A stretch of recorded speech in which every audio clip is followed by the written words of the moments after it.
사회적으로 핫한 이슈를 키워드로 알아보는 핫키워드 시간입니다. 이민재 캐스터 안녕하세요. 안녕하세요. 네, 끝을 모르고 치솟는 고물가의 인건비 부담까지 겹치면서 요즘 식당 하는 자영업자 걱정이 만만치 않습니다. 그런데 여기에 폭염까지 일찍 찾아오면서 자영업자들의 한숨도 깊은데요. 결국 정부와 정치권의 해결 방안을 마련하라며 거리로 나설 수밖에 없는 상황이라고 합니다. 핫키워드에서 짚어보겠습니다. 지금 이 한 장의 사진에 참 많은 게 담겨 있는데요. 비가 오는데도 우비를 입고 자영업자들이 다 죽는다라는 피켓까지 들고 모여 있는데요. 어떤 요구를 하고 있는 건가요?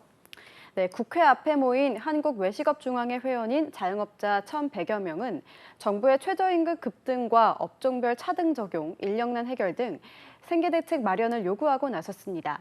특히 매출액과 영업이익 등 지급 능력, 경영지표가 다름에도 단일한 최저임금을 적용하는 것은 비합리적이라고 주장했습니다.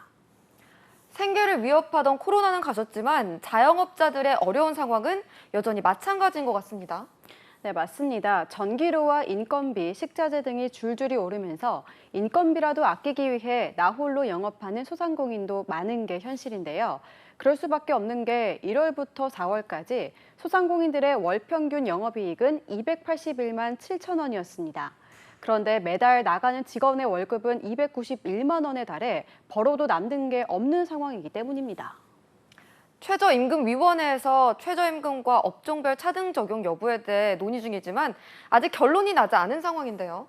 네, 맞습니다. 내년도 최저임금 결정 시한이 다음 주로 다가왔지만 팽팽한 견해차만 확인했습니다.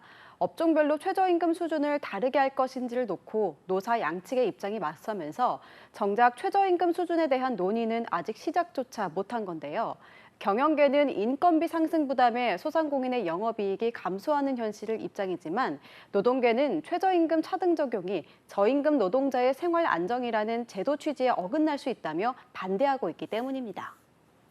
자영업자들의 고민은 이뿐만이 아닙니다. 최근 무더위가 빨리 찾아오면서 냉방비를 걱정하는 목소리도 크더라고요. 네, 맞습니다. 갑작스러운 더위에 선풍기나 에어컨 켜는 곳이 늘고 있는데요.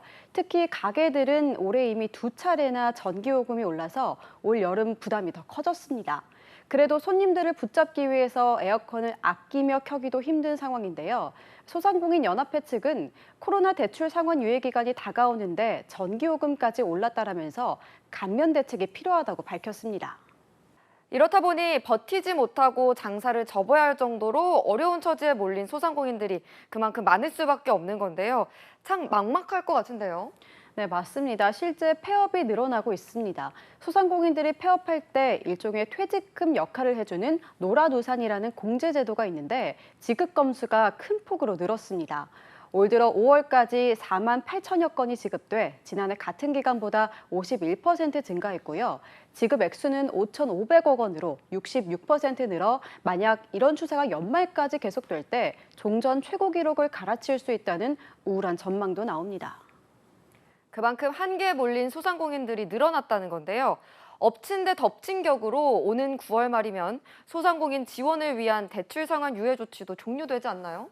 네, 맞습니다. 지난해 말 기준 자영업자 대출 연체율은 0.26%로 2년 반 만에 가장 높았는데요. 이런 상황에 9월 말 이대로 소상공인 지원을 위한 대출 상환 유예 조치가 종료된다며 자영업자들은 원금 상환 압박이 더 커질 수 있다는 점은 또 하나의 악재가 되고 있습니다. 네, 기나긴 코로나에도 버텼던 자영업자들이 막다른 골목에 몰린 상황입니다. 비를 맞고 국회 앞을 찾을 수밖에 없었던 자영업자들에게 정부와 정치권이 내놓을 해결책이 결코 사후 약방문이 돼서는 안 되겠습니다. 지금까지 핫키워드 이민재 캐스터였습니다. 고맙습니다.